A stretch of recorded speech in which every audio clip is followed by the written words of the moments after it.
All right. Well, welcome to Pete Riddle's celebration of life.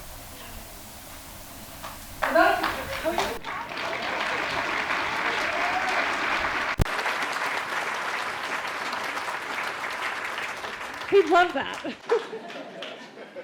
About 10 years ago, he wrote some guidelines for us to follow before and after his death. And I'd like to share one sentence with you from those. Perhaps you could organize an informal gathering a few weeks after my death to share some stories. Remembering, of course, that I've always felt that any story worth telling is worth embellishing.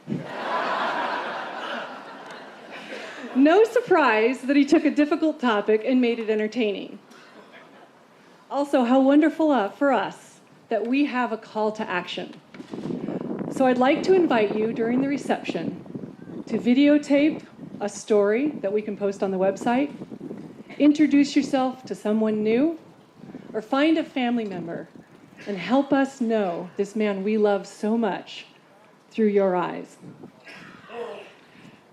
Now, Dad's service in the Navy highlighted his sense of duty. His time in the judiciary exemplified his work ethic and integrity. His participation in swimming and running underscored his commitment to fitness and health and his sense of community. His humor, of course, permeated all of it.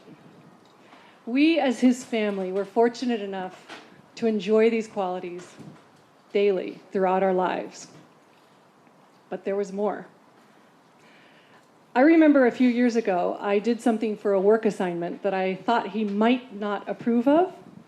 So I called him up and said, "Dad, I hope you won't be upset, but I wanted to let you know that I jumped out of an airplane at 13,000 feet. Twice." He was silent for a second, and then he burst out laughing.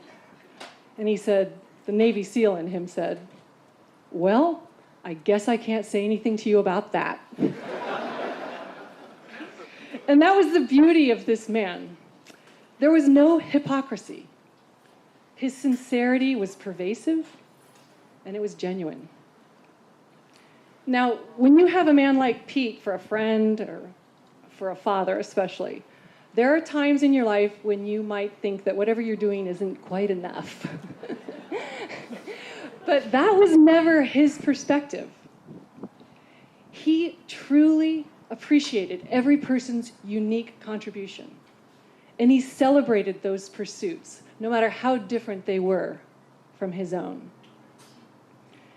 You know, he always supported all of our athletic endeavors, too.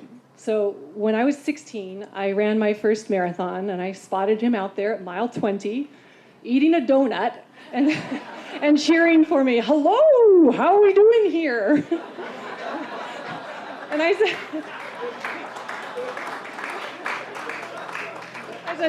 "Fine." And I wasn't one to ask for much help, but with him I didn't need to. Instinctively, he knew what to do. He took another bite of the donut because he loved his sweets. He threw the rest in the trash and stepped on the course to help me run the last 6 miles. And you know what? I never heard a word about the stomachache he must have felt. In fact, I never heard a complaint or an excuse from him, ever. He just showed up, and he always did it with a smile. Now, those small gestures were constant, but there were really big things, too. About 10 years ago, my husband at the time was diagnosed with a neurodegenerative disease, not unlike the Lewy body dementia that Dad's doctors believe he had. Stability was nowhere to be found for my young children and me. But there he was, offering strength and guidance throughout. Now, the idea of a guiding star can be a bit of a cliche, but in Hawaii, where we lived for a long time, it has gravitas. Okay, you love that word, so you know I had to throw it in somewhere. The ancient Polynesians used celestial navigation to steer their canoes across thousands of miles of open ocean, using only their intellect, their training, and those less tangible qualities of intuition and wisdom. Now, tradition tells us that the master navigators, the best of the best, were able to lead and teach by example. But their commitment to excellence and their integrity was so powerful, it became luminescent, guiding the way for everyone else. Dad was able to lead and teach by example, but also empower everyone around him to set their own course. And he also illuminated the way. When you have someone who can do all of these things in your life, you are blessed.